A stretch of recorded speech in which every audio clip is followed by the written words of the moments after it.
Olá, eu sou o professor Gustavo Batista. E eu, professor Gustavo Ferreira. E esse é o podcast O Fascinante Mundo do Sensoriamento Remoto. O maior podcast em língua portuguesa sobre sensoriamento remoto e geotecnologias. Do mundo.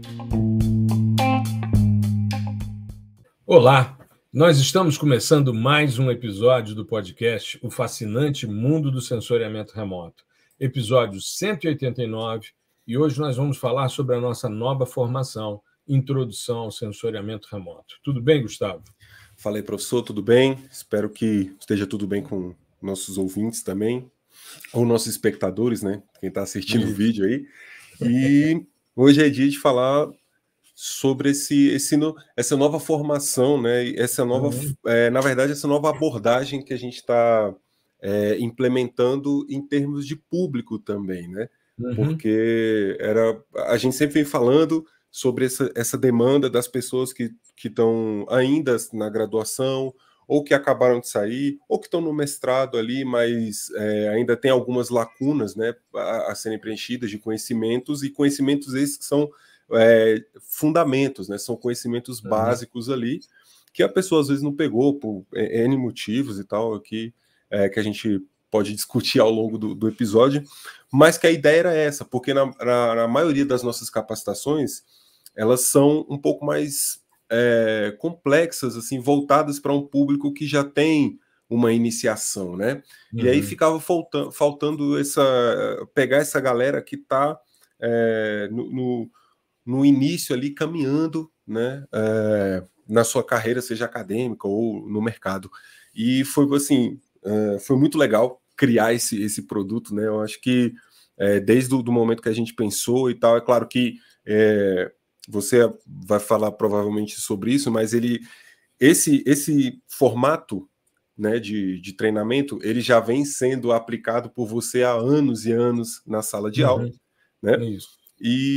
Mas colocar isso em prática, e principalmente do meu lado, que era da perspectiva da programação, foi muito, muito interessante, porque a gente tem que mudar a linguagem, a gente tem que mudar a forma com que é apresentado o conteúdo, né? Isso é muito interessante também. Geralmente tem aulas do nosso curso de radar, por exemplo, tem aulas que chega perto de 1 hora, né? Então agora não, peraí, a gente tem que dar uma reduzida e tal. Então como que a gente faz para deixar a linguagem um pouco mais direta, para reduzir um pouquinho esse tempo de aula, né, para que seja interessante para o cara que está entrando na carreira. E foi um desafio muito bacana. E também trabalhar, no meu caso, né, trabalhar com uma linguagem que ainda não foi aplicada em nenhuma das nossas capacitações, que é o R, foi muito massa também, mostrar essa possibilidade, essa potencialidade. Eu achei muito interessante. Inclusive, né, a gente já está ali com nossa comunidade do Discord cheia de dúvidas sobre as temáticas dessa nova capacitação, né? Porque já fizemos o lançamento, então já tem estudantes aí, e eles são super engajados, mandam pergunta direto, e é legal a gente manter essa relação também, porque nem tudo, às vezes, nem tudo que está ali no vídeo, né, na aula, vai ser descoberto pelo estudante ali. Outras situações poderão ocorrer que estão relacionadas, né? E ele tem essa alternativa de correr lá para o Discord e falar com a gente, com outros membros e tal, para tentar socorrer, ajudar, se for alguma dificuldade, ou dar alguma sugestão de linha que ele pode seguir e tal. Então, assim, já tem quase 1 semana, né, que a gente lançou, e tem sido muito bacana ver esse retorno do pessoal e poder ajudar e tal, e ver essa galera crescendo e entrando cada vez mais nesse mundo, né, não só do sensoriamento remoto, mas da programação também. Pois exatamente. A gente fez esse evento agora, dia 16, a gente está gravando hoje. Por causa do evento, a gente normalmente grava na quarta-feira à noite, nós fizemos o evento na quarta-feira, e com isso a gente conseguiu depois ter agenda para gravar hoje, domingo. O episódio vai ao ar daqui a pouco, né? Às 5 da manhã de segunda-feira, ele está rodando aí nas principais plataformas de áudio. e de vídeo também, né? Porque o podcast hoje ele está tanto no Spotify como no YouTube em vídeo. Então, foi bem interessante. Claro, tivemos um problema técnico, né? Caiu a minha internet no meio da minha exposição teórica e ela só foi se resolver na sexta-feira. Aconteceu na quarta-feira à noite, só se resolveu na sexta-feira pela manhã, porque era uma parte física, né, da conexão de cabos em cima do prédio que estava danificado e que estava dando essa oscilação. Eu fiquei praticamente 2 dias aí usando o pacote de dados do celular. Ainda bem que meu pacote é generoso, eu pude entrar no celular e concluir a live com você, né? Você conduzindo os slides. Eu estava ali. Você conduzindo e eu falando. Então, muito interessante essa experiência. O que, para mim, é super normal, né? Quando a gente está ao vivo, essas coisas acontecem. Acontece. Paciência. Né? É claro que o fato de não estar sozinho, como já aconteceu, né, de ter problema e eu estar sozinho, isso gera uma angústia muito grande, porque você tem que entrar, de repente, num outro canal e avisar, gente, eu estou tendo um problema técnico e tal, vou resolver. Mas como a nossa plataforma de transmissão, que é a mesma que a gente usa aqui para gravar, ela é bastante interessante, porque se um estiver e os outros todos caírem, ela vai funcionar. Uhum. Já aconteceu de eu estar fazendo uma live, por exemplo, para um amigo, e ele ficar boa parte da live sem energia na casa dele. E eu conduzindo o processo, nem percebi, porque eu estava com os slides projetados numa tela só, nem notei. Quando voltei, que ele disse, professor, teve um problema, eu caí, fiquei quase meia hora aí sem energia e tal. Eu falei, não, mas está tudo certo. Deu nem tudo vi. certo. No final dá tudo certo, né? E me chamou muita atenção porque a gente teve uma percepção, pelas perguntas que a gente fez, que realmente o público que a gente está chegando agora é um público que está se aproximando do sensoriamento remoto. Como você bem salientou, nós temos outras formações bastante complexas. Né? Se a gente pensar em termos de sensoriamento remoto, a gente tem 3 grandes áreas: fundamento de sistemas sensores, interpretação de imagens e processamento digital de imagens. Esses são os 3 grandes ramos, né? A gente fala de fundamentos teóricos e tal, mas, na verdade, são fundamentos de sistemas sensores. Como os sistemas funcionam, como é que eles se estruturam, a parte tanto de detetores, a parte de dispersão de radiação eletromagnética, a parte telescópica, como é que isso funciona, como é que se calibra e tal. A gente tem uma formação específica para isso, que é o sistema sensores. Ela funciona bonitinho e tal. Os sistemas sensores são os fundamentos dos sensores, dos sistemas sensores. A parte de interpretação a gente utiliza em todas as outras formações, a gente tem pelo menos uma aula de interpretação visual. Ela não é tão demandada porque a demanda maior é por processamento digital de imagens. E a gente já tinha processamento de imagens de satélites por softwares livres, o PDI-SL, processamento de imagens de satélites por linguagem Python, o PDI-Py, processamento de imagens SAR, o PDI-SAR, né, radar de abertura sintética, e agora a gente abre a introdução ao sensoriamento remoto, que está com as inscrições abertas essa semana toda, inclusive eu vou já disponibilizar aqui para passar aqui embaixo, é geosensor.com.br/ISR, Introdução ao Sensoriamento Remoto, as 3 letras, né, dos 3 termos do curso, ISR, e é também a nossa formação de menor investimento por parte dos estudantes, né? Mas, ao mesmo tempo, é muito interessante porque ela vem de anos de reflexão a respeito. Eu sempre achei que a gente, para falar de introdução, a gente precisa explicar os conceitos básicos, trazer noções de interpretação, depois a gente entrar numa parte mais introdutória de processamento.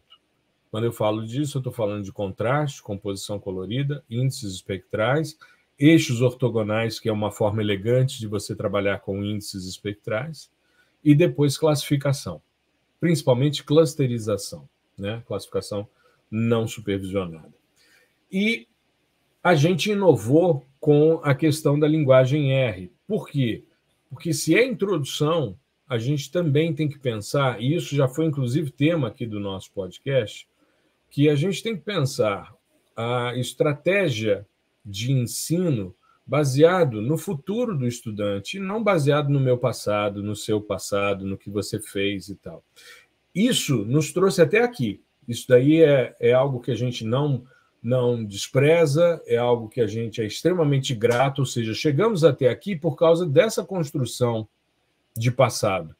Mas quando a gente estrutura as coisas, eu falo sobre isso não só aqui em formação, mas também em sala de aula, a gente precisa ter em mente que a gente tem que pensar no futuro do nosso estudante, ou seja, o que o mercado espera que a gente entregue como profissionais para atuarem. Sim. E aí, a programação é algo que faz parte e que deve ser contemplada. E a linguagem R é uma forma extremamente interessante para a gente chegar nesse objetivo, né, Gustavo? Então, como, assim, a gente até tinha comentado sobre isso no episódio passado, né, que existe uma simplicidade na escrita do R e tal, mas esse é um aspecto só, né, e Uhum. geralmente é um aspecto que chama, de fato, quem está começando, porque a programação tende a ser um negócio muito complexo para quem está vendo de fora, né? É claro que não é simples, a gente também já falou sobre isso, que a gente não pode chegar e falar assim, gente, isso aqui é a coisa mais fácil do mundo e tal, é até ruim, porque às vezes a pessoa vai entrar com esse discurso de que, nossa, olha como é fácil, não sei o quê, aí ela começa a se deparar com alguns obstáculos que vai desmotivando, né? Pô, você não falou que era Uhum. fácil e tal. Então, assim, é tão difícil quanto qualquer outra disciplina, qualquer outra área de atuação, inclusive a sua própria formação, né? Então a gente tem que encarar as coisas, eu acho, né, dessa forma. Tudo tem um nível ali de complexidade e vai te gerar um obstáculo ali inicial, né, uma estranheza quando você toca nesse tema, sendo que você nunca viu. E a programação é muito isso. O pessoal tende a achar que é uma coisa que está muito longe, né? E Inacessível, né? inacessível. Outras pessoas acham que não precisam, né? E a gente comenta que é meio que um ciclo.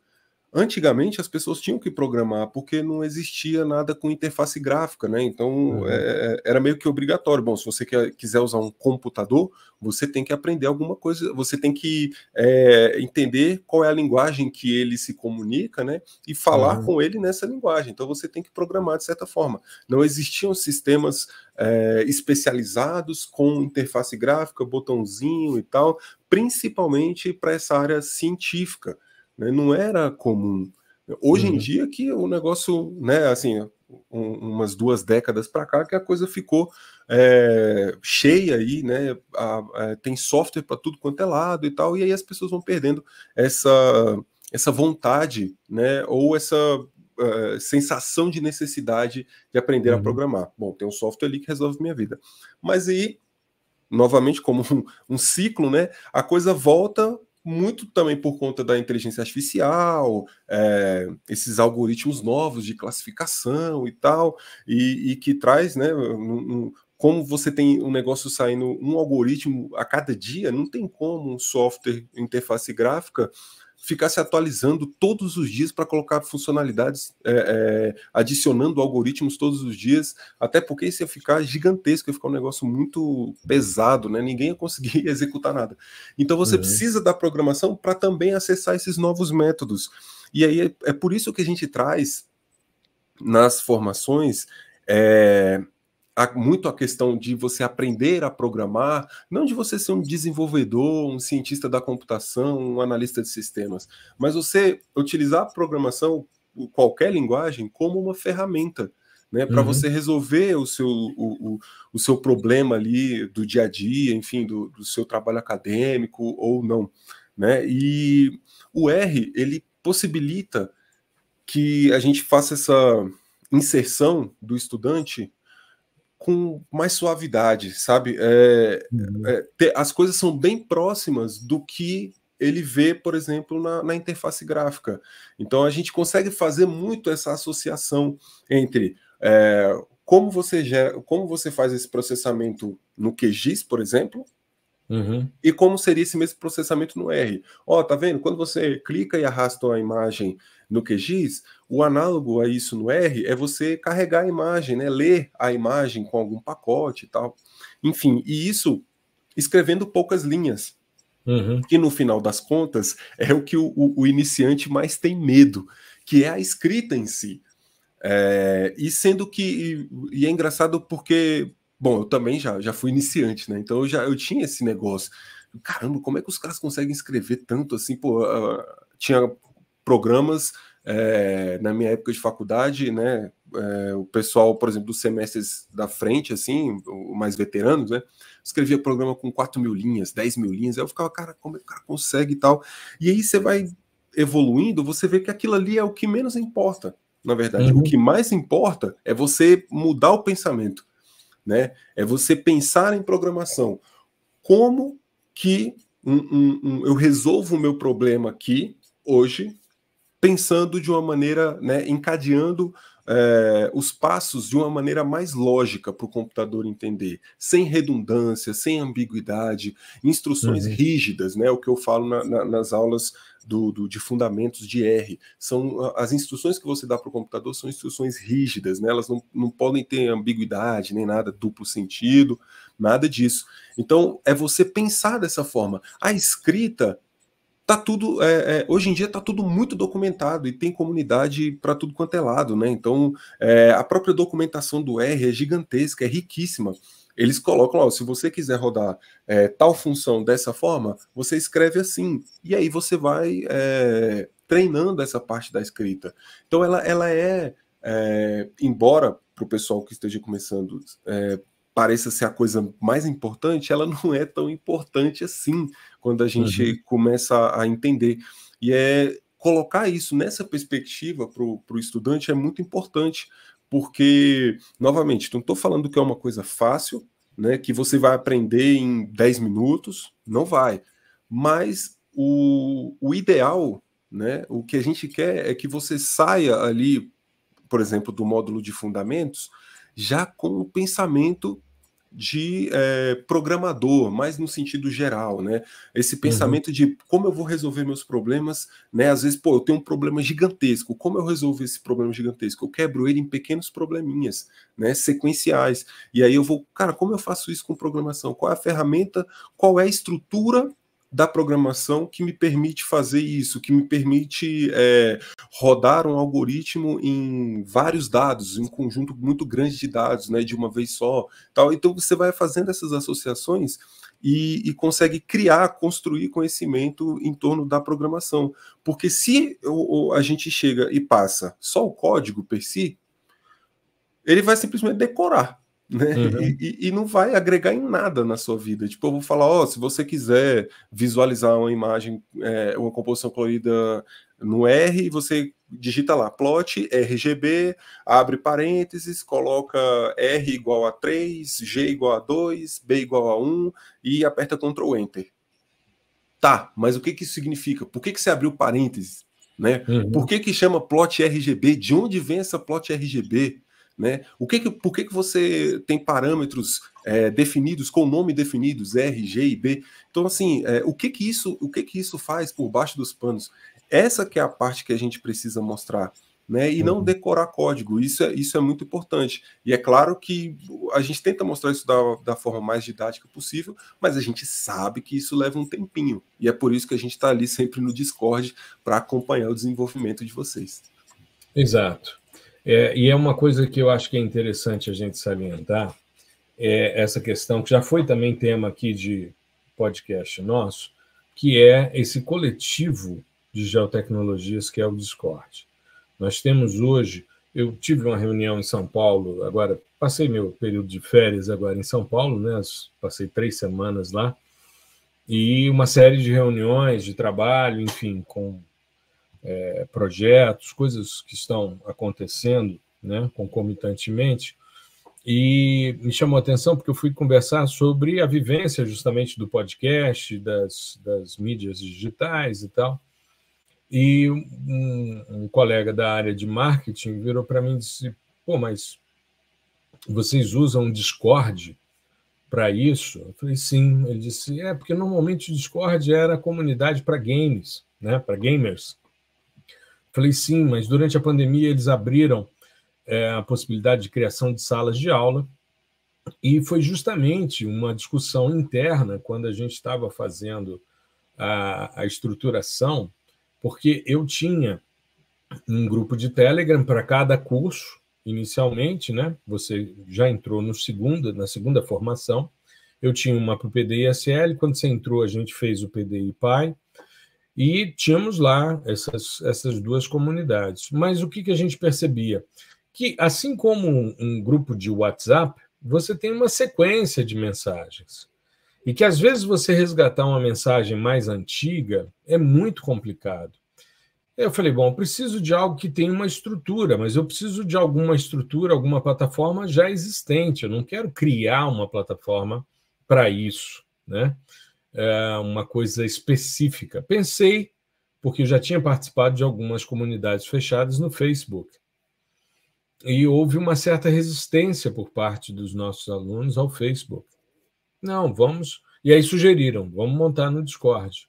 Então, a gente tem hoje uma comunidade no Discord, que é a comunidade Geosensor, né? Antigamente era a comunidade do fascinante mundo do sensoriamento remoto. Hoje é comunidade Geosensor. E a gente tem uma estrutura que vai sendo alterada, vai sendo mudada, mas só para a gente ter, eu estou abrindo ela aqui, né?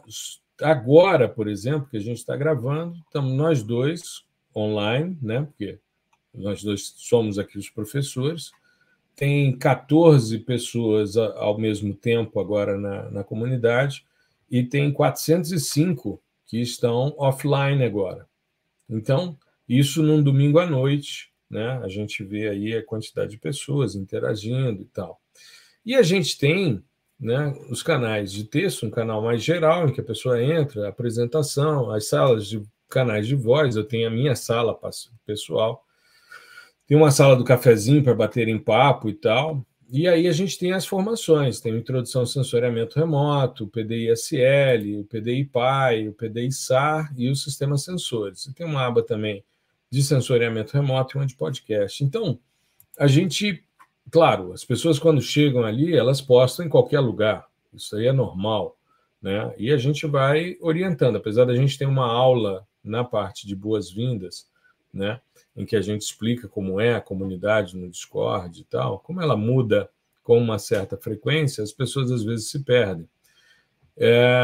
E é comum as pessoas publicarem, por exemplo, hoje eu recebi perguntas de alunos do Introdução feitas na parte de dúvidas do PDI-PAI, né? Aí eu entrei, respondi e falei: olha, o ideal é que você pergunte na aba do seu curso, para ficar lá registrado e seus colegas depois possam ter uma memória, né, dessa discussão.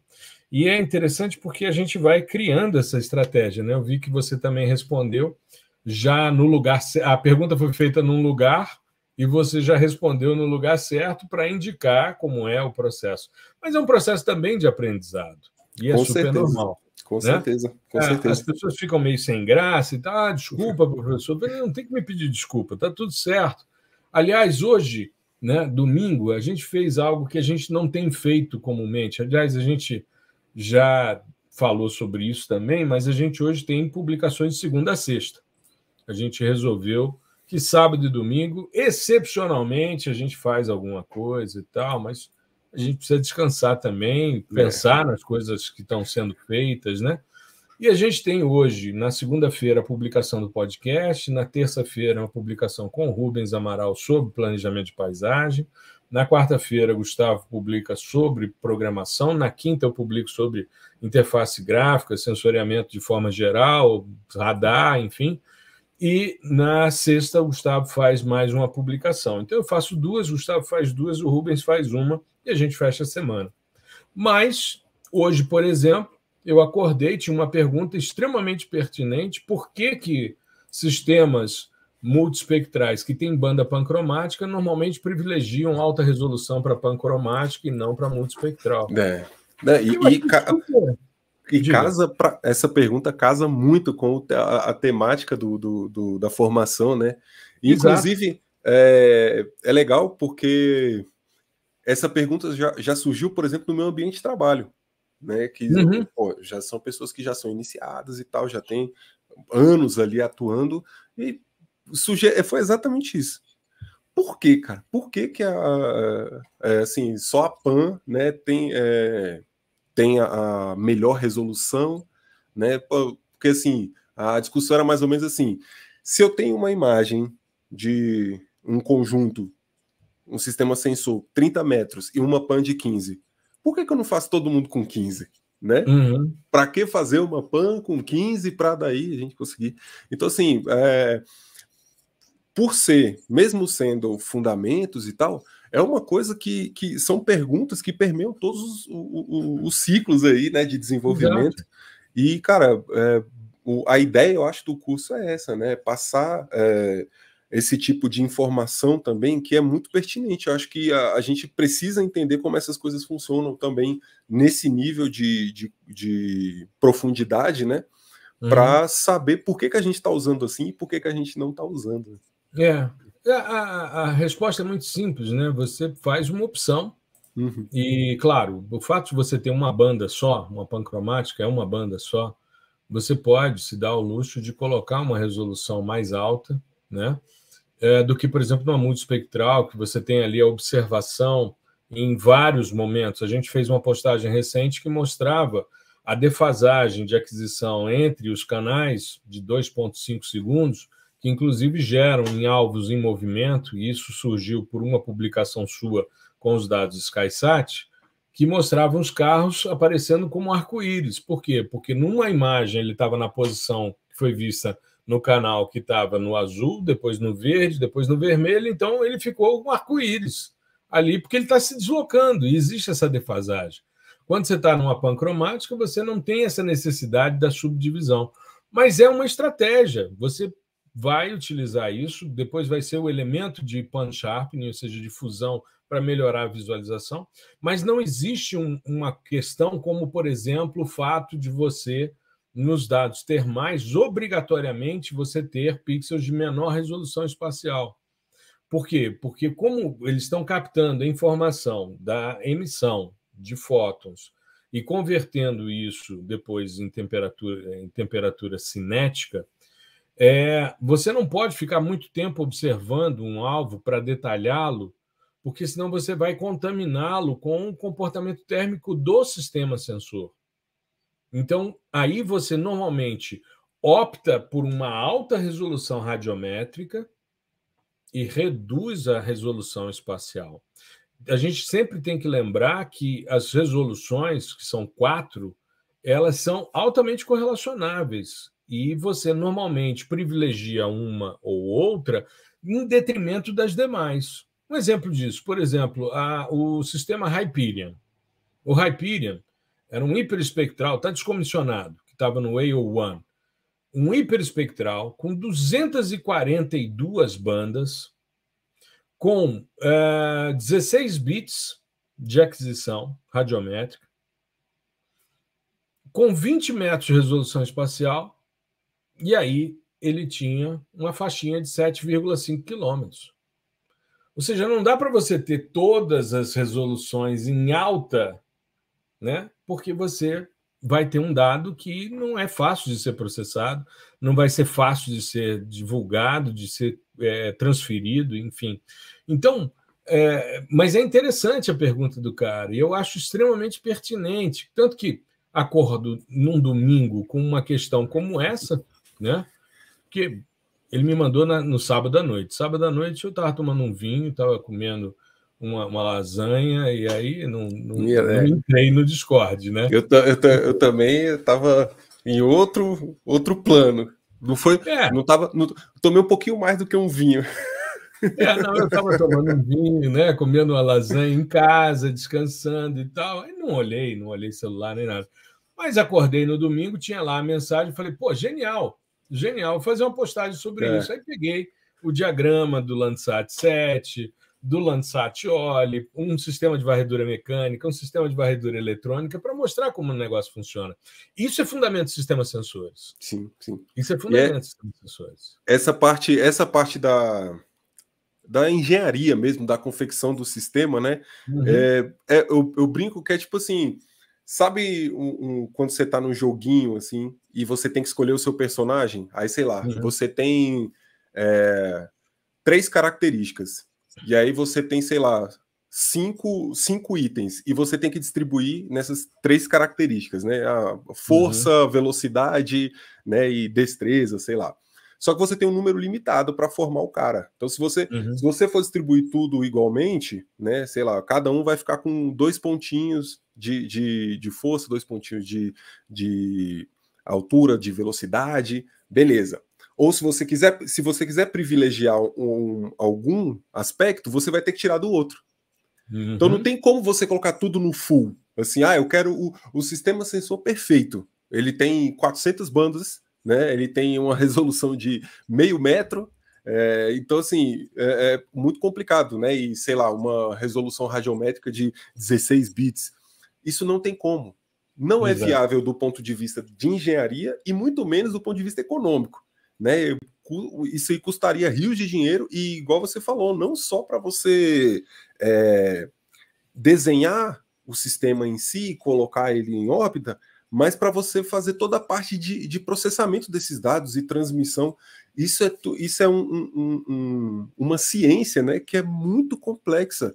E quanto mais você vai aumentando essas barrinhas, né, das resoluções, mais complicado fica de você tratar isso. Então, assim, para você lançar um produto que seja viável, né, você vai ter que tirar tirar um pouquinho de uma barrinha para privilegiar outra, né? E assim, isso é bom porque você diversifica também em termos de sistemas sensores, né? Igual a Planet, eles coloca muito na barrinha da resolução temporal, né?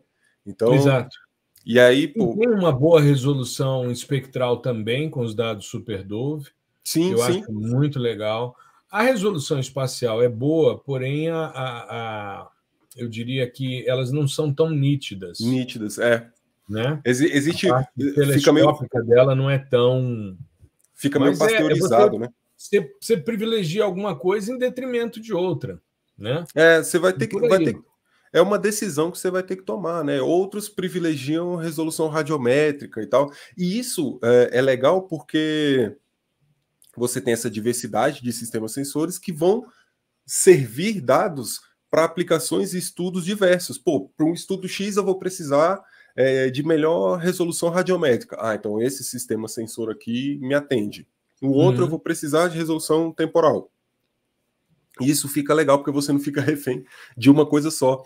Mas a construção desses, né, o projeto desses caras, eles precisam distribuir de acordo com distribuir essas características, né, de acordo com o que foi pensado para trabalhar, né, no projeto e também dos recursos que a gente tem.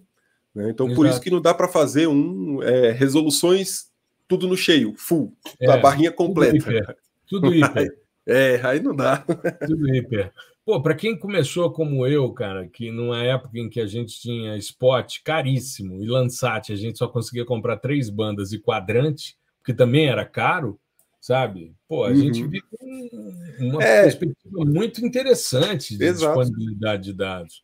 E eu estava vendo aqui, achei interessante, porque eu fui olhar a postagem e tinha um comentário do aluno que perguntou sobre isso lá na nossa comunidade. Ele disse que ficou feliz com o resultado e feliz de ter suscitado essa discussão. Eu falei, obrigado a você, né, por ter permitido essa reflexão.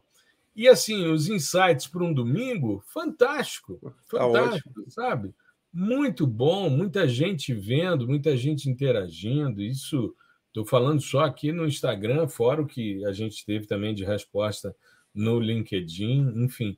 Então, assim, de repente você está de bobeira, aí eu vi um negócio, falei, genial. Respondi o cara e falei, vou fazer uma postagem sobre isso, porque aí eu posso mostrar, num post, eu posso mostrar o diagrama de como é que se estrutura um sistema de varredura mecânica, um sistema de varredura eletrônica e o porquê disso. Mas é uma opção, é como você disse, a Planet optou pela alta resolução temporal. Perfeito, perfeito.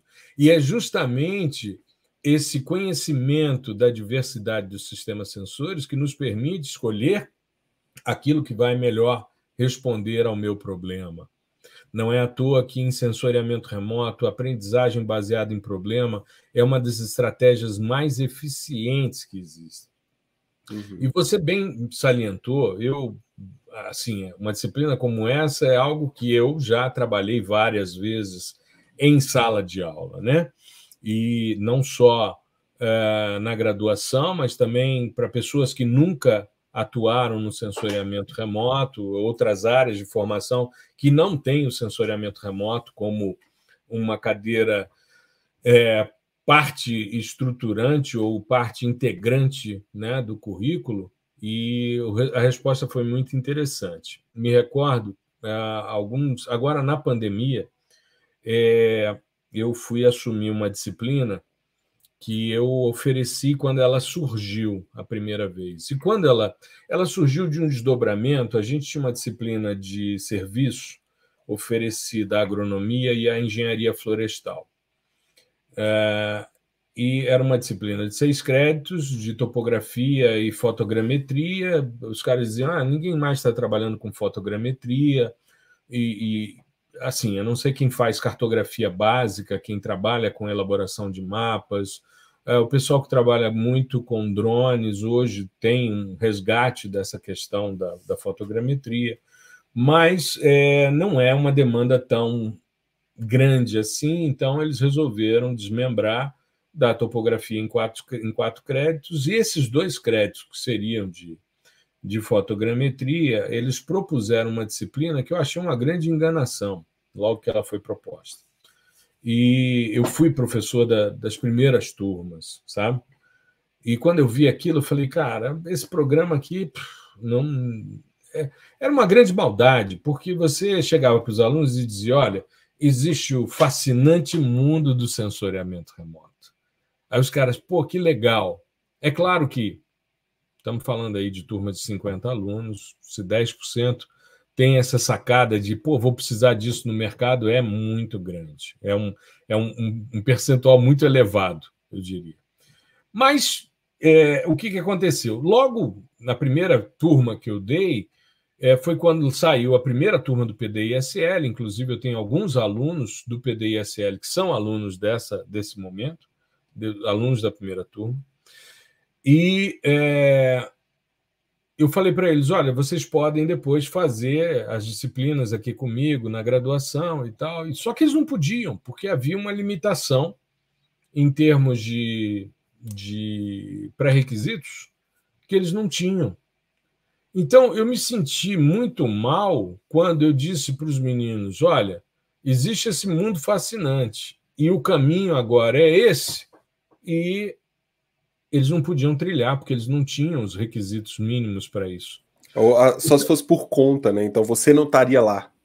Exato, exato. E eu acho que se eles estão na graduação, eles têm que ter o direito de fazer as disciplinas e avançarem nesse sentido, né?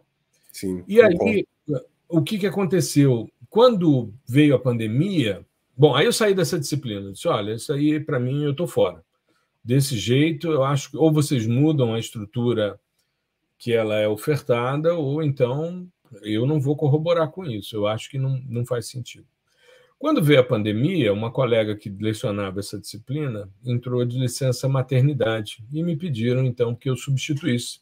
Falei, ótimo, porque aí, pela minha liberdade de cátedra, aí eu posso mudar o que eu quero, falei, olha, eu vou pegar e vou fazer o que eu acho que deve ser feito. Ou seja, eu vou fazer um curso introdutório com esses meninos para que eles entendam quais são os fundamentos teóricos, a interpretação visual, e eles tenham noções de processamento.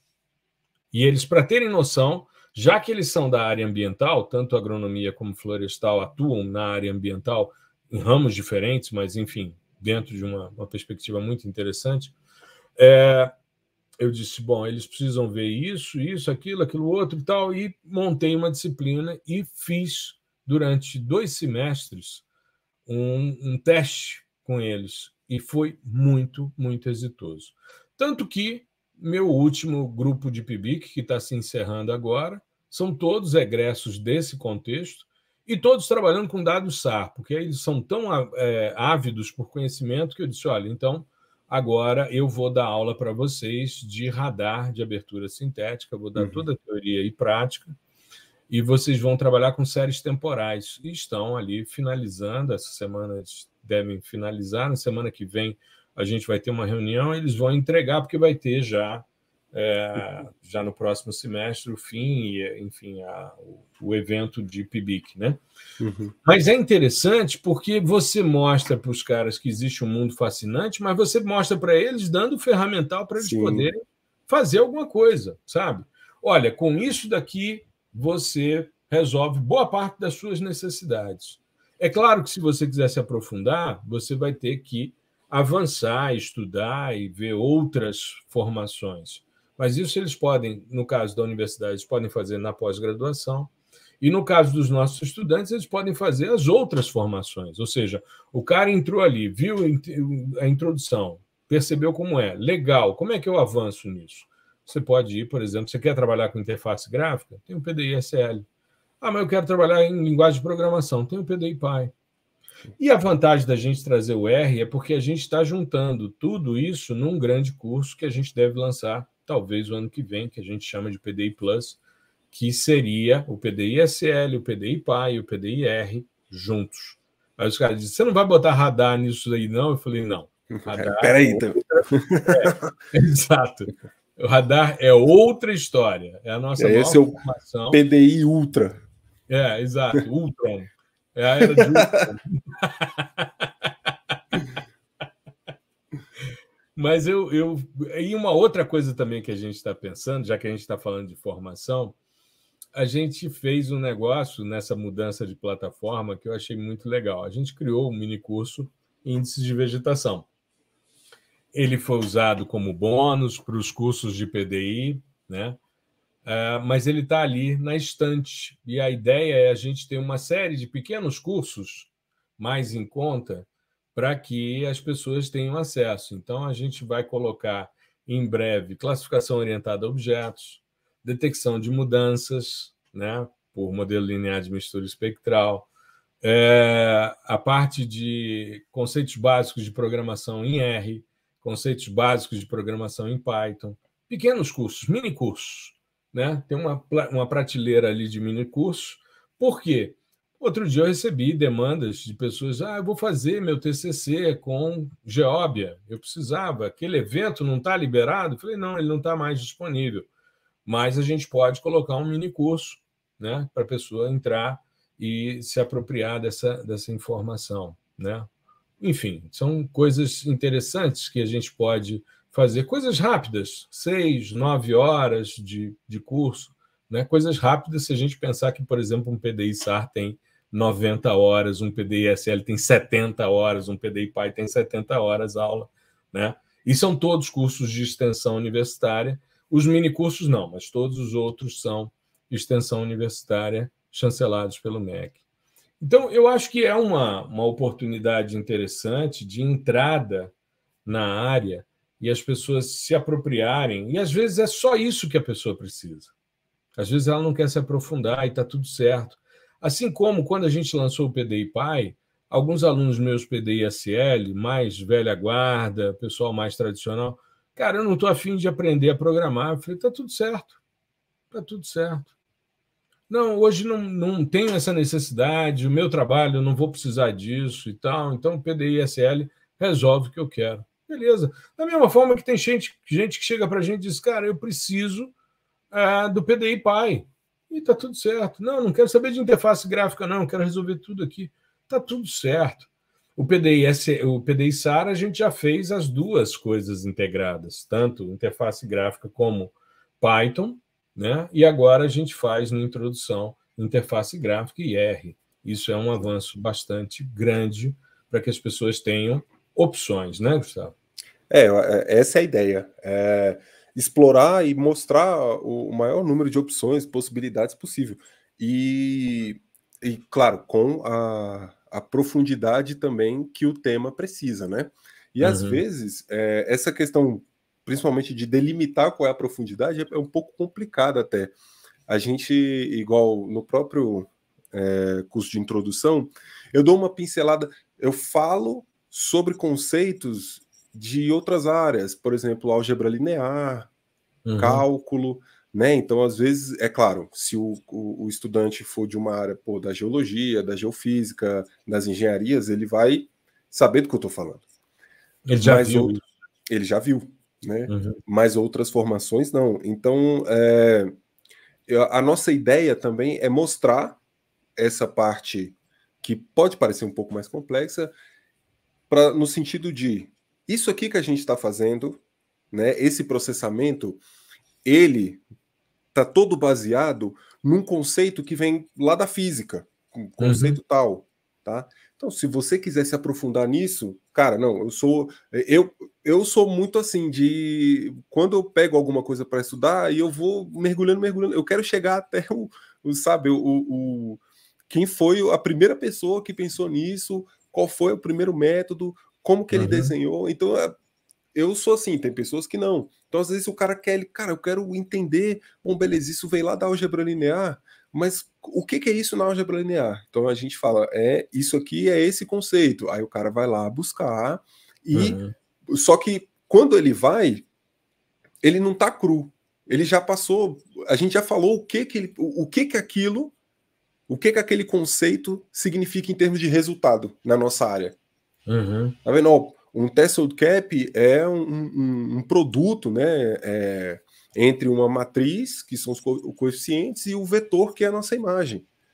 Bom, beleza. Então, o que é isso na álgebra linear? Aí, quando o cara vai buscar, isso aqui vai gerar aquele processamento do threshold cap, vai gerar minhas componentes, é uma espécie de decomposição via transformação.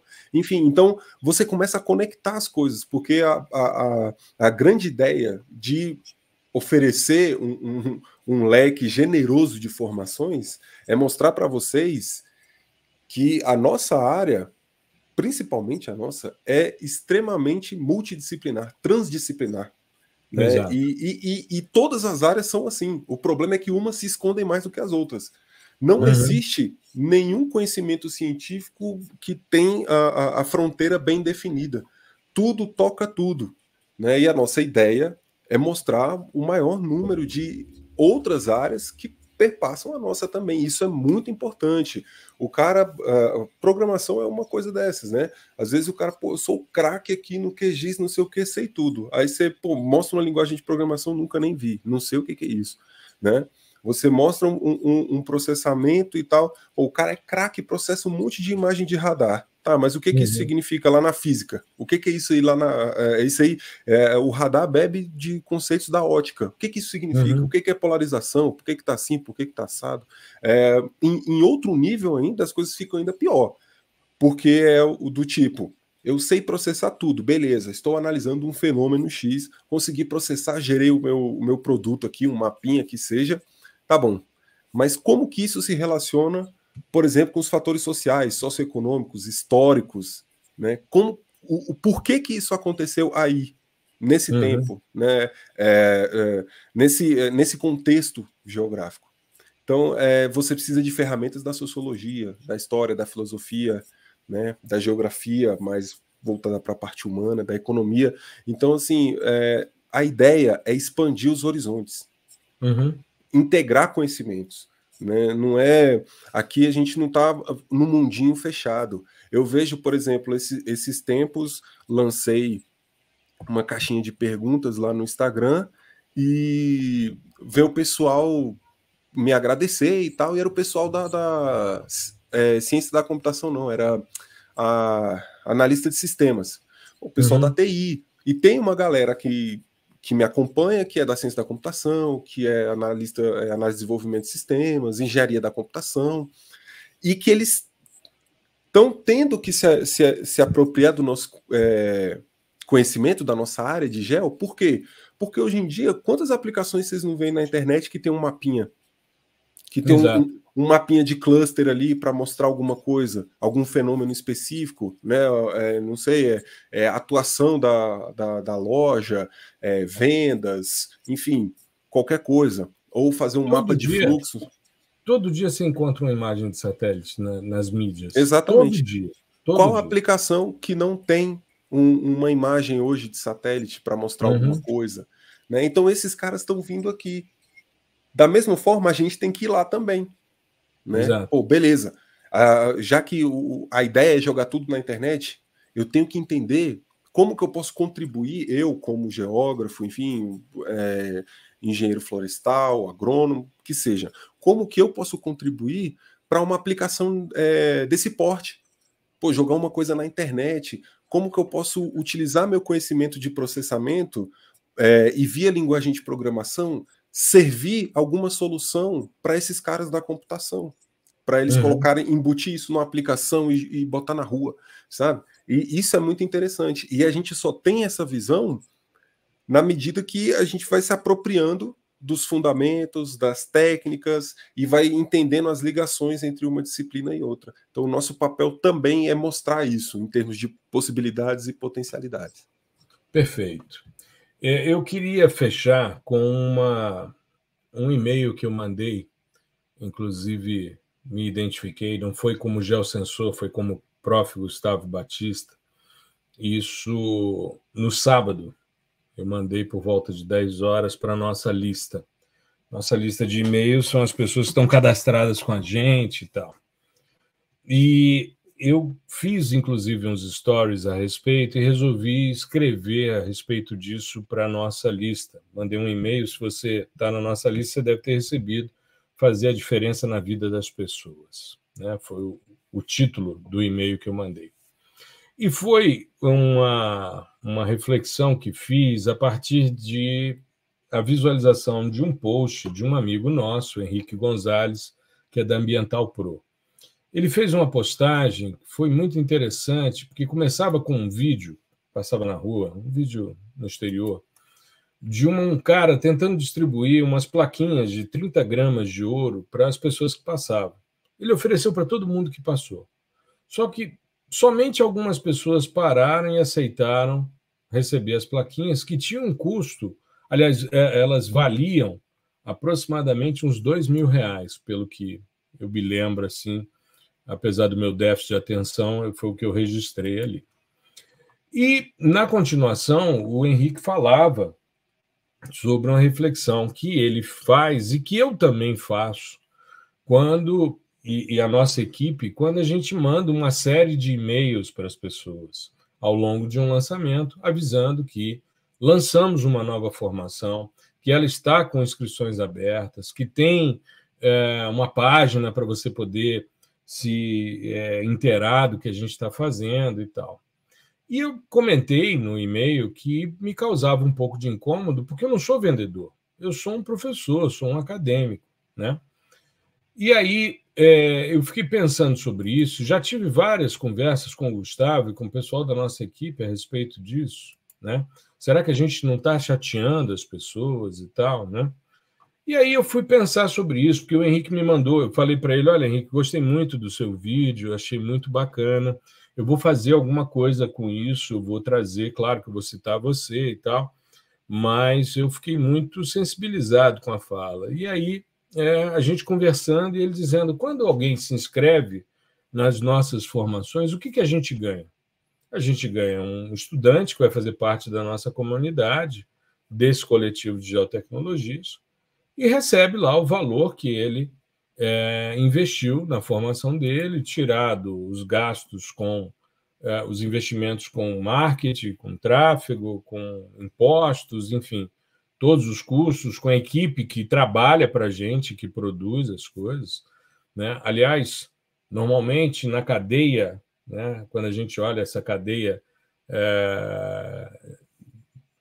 poderia chamar de cadeia de custódia, mas enfim, essa estrutura, né, essa cadeia de gastos e tal. De produção também, né? De produção, pois é, nós somos os últimos. E eu, assim, todo investimento que foi feito desde o início, né, eu estou sempre reinvestindo, ou seja, eu não tiro não é para mim, é para a estrutura funcionar, né? Então, a gente acerta com todas as pessoas que trabalham com a gente e tal. Perfeito. Mas isso é o que a gente pensa quando uma pessoa ingressa. Beleza. E o estudante, o que ele ganha? Se a gente for pensar, ele vai ter uma oportunidade de ampliar os seus aprendizados, fazer parte de uma comunidade extremamente ativa, como é o caso dessa discussão que a gente fez no início. Vai ter uma série de habilidades e competências que ele vai desenvolvendo à medida em que ele vai estudando, vai se apropriando, vai fazendo as coisas e tal, né? Isso pode fazer uma diferença na jornada profissional dele. Nós temos várias pessoas dentro da comunidade que se empregaram. Eu, inclusive, quando falei sobre isso, Gustavo, nos stories, eu falei do seu caso. Quando você começou a trabalhar comigo, você era um bolsista num órgão, né? Tinha lá suas atividades, estava como bolsista de pós-graduação também e tal, e de repente surge uma oportunidade. Uma das maiores empresas de geotecnologias do país me procura, me pede para eu indicar alguém, eu indico você, você vai lá, faz, isso é mérito seu, você faz a seleção, você é selecionado em primeiro lugar e hoje você é analista sênior de uma das maiores empresas do país que atuam diretamente na área. Ou seja, você é um dos caras que trabalha nessa questão. Não só foi alçado à condição de professor, mas você teve uma mudança estrutural na sua vida a partir dessa estrutura. E você nem foi aluno PDI-SL nem nada. Você foi meu aluno na pós-graduação. E quando eu percebi a sua potencialidade, a sua competência, né, eu falei, bom, esse cara tem que trabalhar comigo. Assim como a gente tem vários outros, a gente tem vários monitores da nossa comunidade que, entre eles, se ajudaram, as pessoas conseguiram novos empregos e tal. Ou seja, as pessoas fizeram alterações significativas em suas vidas a partir desse trabalho que a gente está produzindo. Exato. E imagina se, de repente, a gente não manda um e-mail e o cara não fica sabendo que tem uma formação aberta. Ele perde, às vezes, isso. Então, é esse tipo de coisa, sabe? Então, hoje, quando eu produzo um e-mail e o pessoal manda e fala, pô, mas se nós vamos mandar 3 e-mails no último dia para as pessoas, lembrando que está fechando as inscrições, eu falei, vai, porque às vezes o cara não viu nem o primeiro, nem viu o segundo, mas abriu o terceiro e falou, opa, está fechando, é a minha oportunidade. Ou então ele olha e fala, cara, estou de saco cheio, não aguento mais esse negócio de geosensor, não aguento mais o e-mail desses caras, não aguento mais ver a cara desses caras nas postagens. Tudo bem, se descredencia, se descadastra, está tudo certo. Eu não vejo nenhum problema com isso. Agora, eu fico pensando na perda de oportunidade que alguém tem porque, de repente, não recebeu. Eu falo disso porque eu sou um cara que tive muito problema com e-mail recentemente. A universidade mudou a sua estrutura de e-mail e botou um sistema que eu acho muito falho, porque quase tudo que chega para mim vai para lixo eletrônico. O que aconteceu durante a pandemia? Eu fiquei 6 meses sem receber um e-mail de uma revista que eu era editor associado, e depois de 6 meses os caras me mandaram uma mensagem dizendo, Gustavo, a gente entende, você deve estar cansado, você está há tantos anos nessa função e tal, então nós vamos agora fazer uma renovação dos quadros e tal, queríamos te agradecer pelos anos que você foi editor associado. Eu falei, pô, mas eu não recebi nada. Ele disse, pois é, mas nós mandamos. E aí eu fui ver, estava tudo em lixo eletrônico. Ou seja, eu passei 6 meses recebendo demandas da revista e simplesmente não respondi, porque não recebi. E deixei de ser editor associado e claro, virei para os caras e disse, olha, vocês me perdoem. O sistema institucional... Tanto que hoje eu não uso o e-mail institucional da universidade. Não uso. Eu só uso o Gmail, o meu pessoal. E digo aos caras, inclusive, por favor, me mandem todas as informações da universidade no Gmail. Porque senão eu não fico sabendo. E às vezes você perde oportunidades extremamente valorosas porque caiu numa caixa de spam. Pois é. Entendeu? E aí tava, no caso, né, pode ter sido, pô, a chance da pessoa, né, entrar, se capacitar e dali, pô, pegar uma nova oportunidade de trabalho e tal, entrar na nossa rede de contatos também, conhecer outras pessoas para atuar em outros lugares. Networking, né? Cara, isso é muito importante também, e às vezes a gente meio que não fala sobre isso, né? E realmente é igual, do jeito que você falou. Assim, a gente entra E, pô, é claro, tem toda a questão de você, né, construir aquele conhecimento ali, que é importante pra caramba, mas é muito comum das pessoas entrarem e conhecerem uma nova oportunidade, né, ou serem apresentados a uma nova oportunidade e agarrar aquilo ali, pô, mudar de emprego, mudar de carreira, não sei o que, não sei o que. Isso Exato. é porque a gente tem que parar um dia e contabilizar isso para ver ter esse dado certinho, né, de quantas pessoas que se inseriram na comunidade conseguiram uma oportunidade legal, mas eu acho que esse trabalho é muito importante, mais até do que a divulgação da própria capacitação, né? É claro que se não fosse a capacitação, o pessoal não entraria.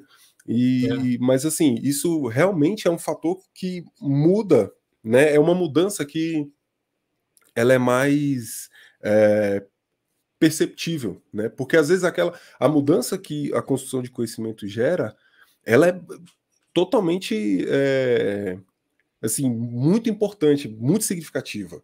Mas a gente meio que não percebe, né? Você vai construindo ali, pouquinho em pouquinho, nananana, e bom, beleza. Mas quando que as coisas mudam? No momento em que você tem acesso a isso e que as pessoas sabem que você tem esse conhecimento, e você é exposto a uma rede de contatos, e esses contatos vão, inevitavelmente, precisar de pessoas com a expertise que você acabou de adquirir. Então, aí sim você vê a mudança, né, na prática. Isso, cara, é muito interessante, é muito importante e realmente, eu mesmo nunca assim, parei para pensar, né, sobre isso, sobre quantas pessoas foram impactadas diretamente com a inserção aqui na nossa plataforma, né, na nossa comunidade. Mas você vê isso quando você vai, por exemplo, ao Simpósio Brasileiro de Sensoriamento Remoto e as pessoas param para falar com você, pessoas que você muitas vezes nunca viu na vida, e elas viram para você e falam: cara, muito obrigado, eu consegui fazer meu TCC por causa das lives que vocês fizeram. Pô, muito obrigado, eu estou melhorando as minhas aulas por causa dos episódios de podcast que vocês fizeram. Isso eu estou falando, aí você pensa, pô, mas você está falando de coisas gratuitas que estão sendo disponibilizadas. As coisas gratuitas só são possíveis porque nós temos uma quantidade de estudantes que subsidiam as nossas atividades. Ou seja, é um processo de retroalimentação. O podcast surgiu por uma necessidade dos estudantes do PDISL, e aí, com isso, a gente tem a oportunidade de ir criando uma série, né, de episódios. A gente está gravando hoje o episódio 189. São 189 semanas ininterruptas de gravação de podcast. Durante o primeiro período do podcast, a plataforma de distribuição era paga. Depois nós optamos, ao invés de pagar para distribuir, nós entramos numa plataforma gratuita de distribuição e investimos o dinheiro que a gente pagava antes para softwares de gravação de áudio. Depois, nós mudamos para software de gravação de vídeo quando a estrutura mudou. Ou seja, a gente está sempre atento para poder produzir material com qualidade, com condição, para poder ajudar muito mais pessoas. E foi muito legal, porque quando eu fiz esse desabafo, né, eu tinha tido uma reunião com o pessoal do laboratório, justamente por causa do lançamento do Introdução ao Sensoriamento Remoto, e a discussão era, poxa, mas a gente tem toda essa maratona de e-mails para mandar, será que a gente não vai chatear as pessoas? E a gente fica preocupado com isso mesmo, será que está sendo excessivo e tal? Cara, não tem problema, se você achar que é excessivo, se descadastra. Mas eu achei interessante porque eu fiz esse desabafo que estou fazendo aqui, né, nos stories, e recebi muito apoio, sabe? Muita mensagem no direct. Professor, obrigado. É justamente porque você nos lembra que a gente vai lá, assiste e tal. Você deixa os negócios abertos durante uma semana para a gente assistir. Se a gente não conseguiu estar no horário lá no evento, a gente assiste depois. E aí depois me disseram também, pô, que legal o fato de vocês não terem um prazo de limite dos cursos, ou seja, ele é indeterminado, ou seja, você vai lá, você verifica quantas vezes você quer, né? E aí eu achei interessante, porque quando eu comecei a ver as pessoas que estavam entrando, as primeiras pessoas que se inscreveram são pessoas que já estão nas outras formações, sabe? E muito legal, por quê? Porque teve gente que entrou na sua 5ª formação e a gente estava lançando a nossa 5ª formação. Então, assim, é figurinha completa, como você diz, né? Completou o álbum, todas as figurinhas e tal. E é Completou. isso. E eu já tive a oportunidade de conversar com esse estudante, porque é meu orientando de doutorado se inscrevendo em introdução ao sensoriamento remoto. E ele disse, cara, eu gosto muito da didática, as possibilidades ali da produção com R, e, ao mesmo tempo, o fato de ficar liberado, ou seja, toda vez que eu tenho dúvida, eu vou lá, assisto novamente e tal. É por aí, né? E ainda pode contar como créditos de extensão para poder compor, né, as demandas aí do pessoal. Eu estou vendo aqui, ó, no Discord, eu estou aqui conversando e as pessoas respondendo, né? Depois você dá uma olhada lá que é para você. Não, beleza, Tá vou ver bom? aqui. Beleza. Então é isso. Eu vou mostrar aqui novamente, geosensor.com.br/ISR, está aberto até dia 25 agora, a gente vai estar com as vagas abertas, tá certo? Para essa nova formação, Introdução ao Sensoriamento Remoto, algo que nos deu muita alegria de fazer, né? Enfim, e a gente tem aí uma discussão bastante profícua que está surgindo com essa nova formação. E fiquem atentos, que a gente vai se organizar agora. Nos próximos meses, a gente vai fazer um evento. Vamos ter aí, depois, o lançamento das outras formações também. E vem coisa nova no início do ano. Fiquem atentos aí, porque vem coisa diferencial. E eu vou dizer um negócio aqui, sem falsa modéstia, como eu falei lá no e-mail. É o melhor conteúdo de sensoriamento remoto da internet e, modéstia à parte, disso eu entendo. Então, eu não tenho nenhum receio de falar sobre isso. Beleza? Exatamente. É isso. Gustavão, Perfeito. fechamos, eu acho. Né? Sim. Mais uma vez acima de 1 hora, mas eu fico mais tranquilo, porque quando eu vi o relatório, o resultado da pesquisa da Associação Brasileira de Podcasts, diz que 70% da população que ouve podcasts prefere podcasts de 1 a 2 horas. Então, eu estou tranquilo com relação a isso. A hora que eles disserem, não, 15 minutos, aí nós estamos lascados. Aí nós vamos ter que ser mais objetivos, mais sucintos, o que é praticamente impossível para nós dois, né? Exatamente. Aí vai ter que ter... Só se a gente dividir tudo em 15 minutos. Aí vai ter que gravar todo dia. Exato. Aí, ao invés de ser um episódio semanal, serão vários pequenos episódios diários. Né? De 15 minutos. Exato. Que no final vai dar o episódio semanal. Pois é. Ai, show de bola. É isso aí, meu amigo. Vamos encerrando por aqui. Vamos nessa. Tá? E a gente se vê aí. Vamos tocando as coisas aí com muita alegria. E espero ver a nossa audiência no Introdução ao Sensoriamento Remoto. geosensor.com.br/ISR vai estar também na descrição do vídeo. É só clicar e se inscrever. Vale muito, mas muito a pena. Tá legal? Um grande abraço. Perfeito, galera. Um abraço. Até a próxima.